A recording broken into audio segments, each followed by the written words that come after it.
Muri Zimbabwe azvina kumira zvakanaka. Tauya kuti tinenge tichikuonesai mamiriro akaita zvinhu munyika yeZimbabwe. Azviri kunzi izvoni nyaya yaMai Mnangagwa pamwe chete ane muroora wavo inyaya yakonzeresa, inyaya yasheka mumastreets esocial media apo patiri kuona zvinhu zvakasiyana-siyana zviri kuitika, but tichazama nepatinogona napo kuti tinge tichionesana nemi monge muchiziva chokwadi maererano nenyaya iyi.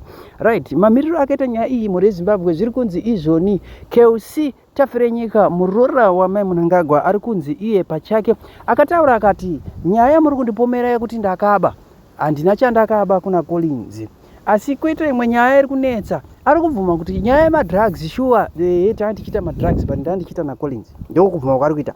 So muri Zimbabwe ndo mamiriro azvakaita, but pane imwe nyaya futi iri kunetsa. Nyaya iri kunetsa muri Zimbabwe ndeyekudai so Kelsea noari muroora waMai Mnangagwa navaMnangagwa ari kutaura iye achiti zvinhu zvese zvamuri kuona maproperties nezvinhu zvakasiyana-siyana zvese zvamuri kuona izvi zvatakazoisa muzita iri zviri kunzi inini ndaipiwa semagifts naCollins, ndo nyaya yakabuda.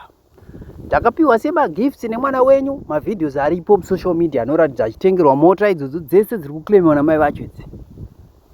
Isusu machitochiwa mubvunzo wedu kuti ko right imimi muri kutaura kuti Kelsea akaaba zvinhu zvese izvi zvinokwana kuti I think 9.2 million US dollars.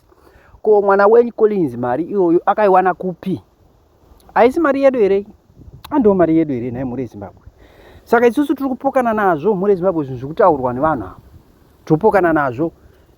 Umbavha hwavo hwese ndo pauri kubudiswa pachena nevaroora ivava. Ndo zvacho situation iripo, but according to Ango Jedzi varitaura kuti pane pari kunzi hands leave Collins out of this. Meanwhile, Kelsea says the properties and cars were gifts from husband Collins, who she says has the wealth to sustain the lavish lifestyle. She remains behind bars. So muri Zimbabwe ndo mamiriro azvakaita, ndo utsinye hwacho hwavakuitirana, ndo kunyongana is the downfall of the Mnangagwa regime. So ndo mamiriro azvakaita muri Zimbabwe. Hatina zvimwe zvatikawedzere apa kana sauti kana madomasi kana maspice panyaya iyi, ndo mamiriro aya akaita matonzwa tichitotaura iwaya. Improvement of public services is the money that they are using for their personal enrichment. There's absolutely no way somebody can run a business in Zimbabwe and be able to have the amount of money that people like Wicknell and Makandiwa are flashing around. It's not practically possible, because that amount of money, you would want to have a traceable business. You would want to have a traceable, taxes that you're paying towards government. Physical addresses of where you operate, audited accounts and everything. That guy is basically running Zimbabwe like it's his personal property. He gets what he wants, he does what he wants. And these are the results of a government that has abandoned its duty. These people, they don't even feel that they have a responsibility towards Zimbabweans at all. They have responsibility towards themselves, and towards their girlfriends and immediate family members, and those within the elite, political elite. All the systems of government have been captured. The parliament, the courts, the army, the police, they've all been captured. They are serving the elite. They're serving that regime. And they don't really care about what's happening in Kariba. And that disaster in Kariba, and I'm going to be very, very honest and clear that it is a sign of what is to come. You are going to see more of that. Not because I'm being prophetic or anything. I'm just saying because the government has abandoned its duty. Have you ever seen, like, around, at the close of business in town, how people get transport to go home. You see people jumping on top of buses. You see people rammed, packed in a bus like they are sardines. If you see the roads to places like Itungwiza, the level of neglect of those roads, the potholes, the rubbish, it's shocking. The sewage system in places like Itungwiza, Mavubu, they don't even work.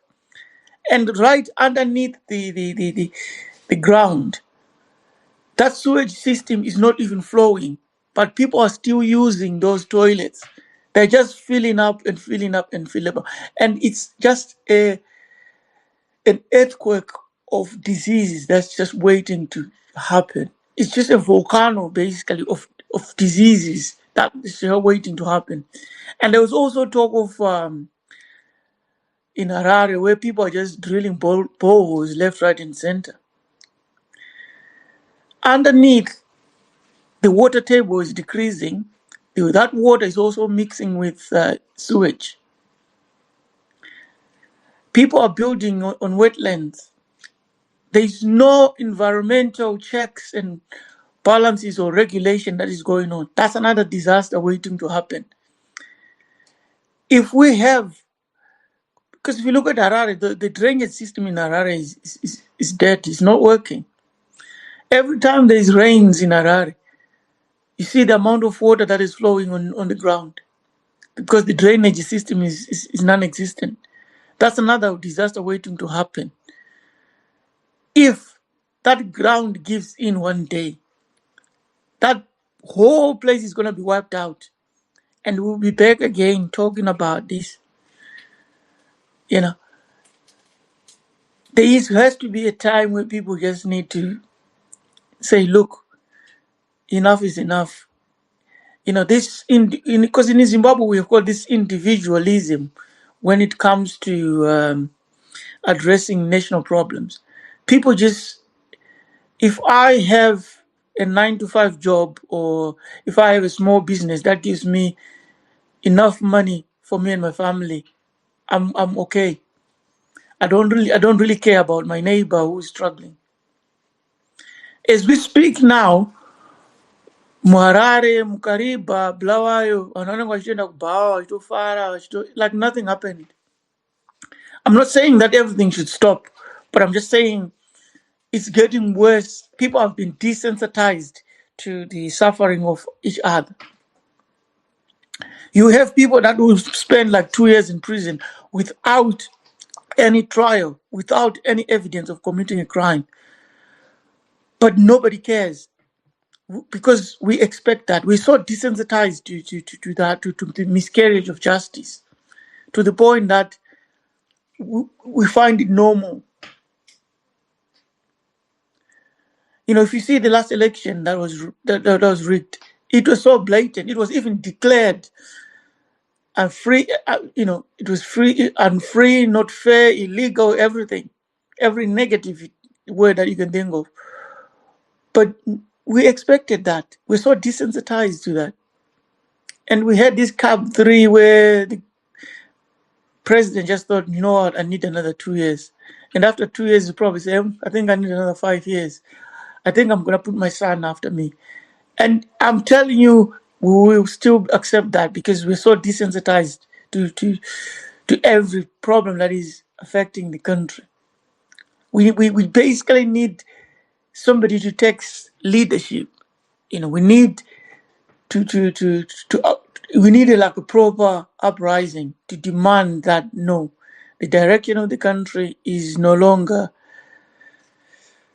is no longer right for the people. I mean, the future generations, 20, 30, 50, 60 years down the line, they're going to look at this generation with disgust to say, look, how did you allow such to happen? Yeah. The Chinese are just mining wherever they want. They're digging up, graves. They are dumping poison in rivers. They're destroying vegetation, they're driving animals away. But we're so desensitized to that. We're all looking at the next ticket outside the country. We don't care whether you end up in Poland where nobody speaks your language and racism is the worst that you can imagine. But you would rather be in that country than be in your country. That's how bad that country is. So, yeah, I'm gonna land by saying it's really, really sad. But this is just a sign of what is to come. And we're going to see more of this, and we're not going to see any reaction from Zimbabweans. Thank you.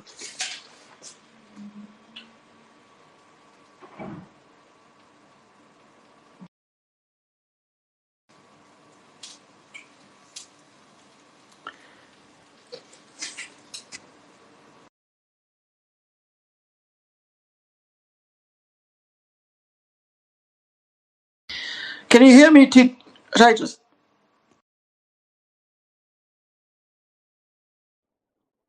Who was coming on next? Smarter than Owen. All right. Okay, let's go with that order. Okay, thank you. Uncle Gerard Shrukuhamba here. Yeah, let's say. Right. Tangoti nematambudziko kumhuri yeZimbabwe. Ndangosimukira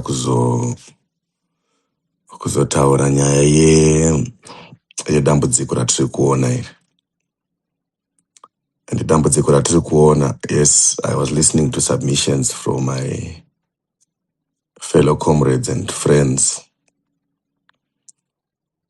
Yes, when they started bringing in spirituality and things that are beyond our control. Or at least I understand that argument. I think it is very important to note that once you bring spirituality into the picture, then you take away accountability.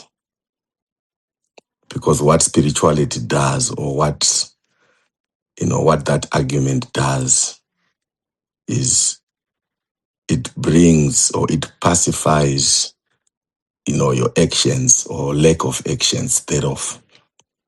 Because you would say something is beyond our control.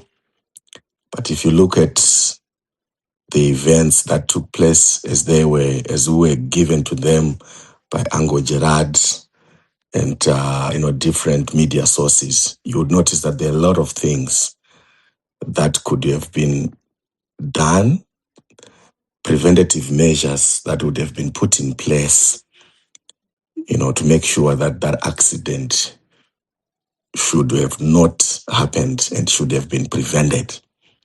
So if you could allow me, please, to not agree with the argument of spirituality, especially on this case.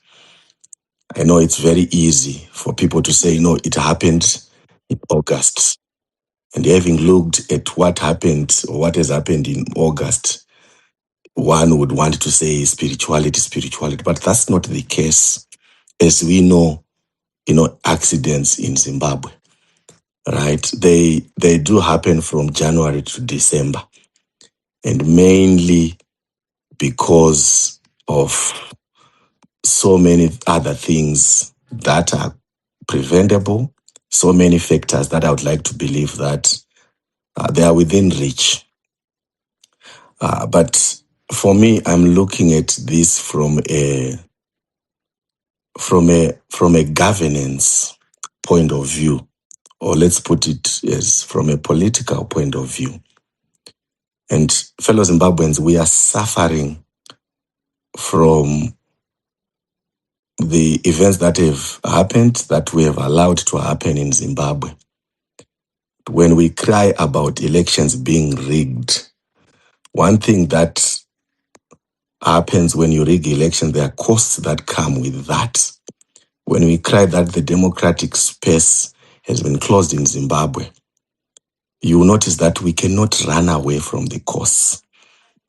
Because when you look at things from a political science perspective, you notice that elections or democratic elections, they create an accountability mechanism.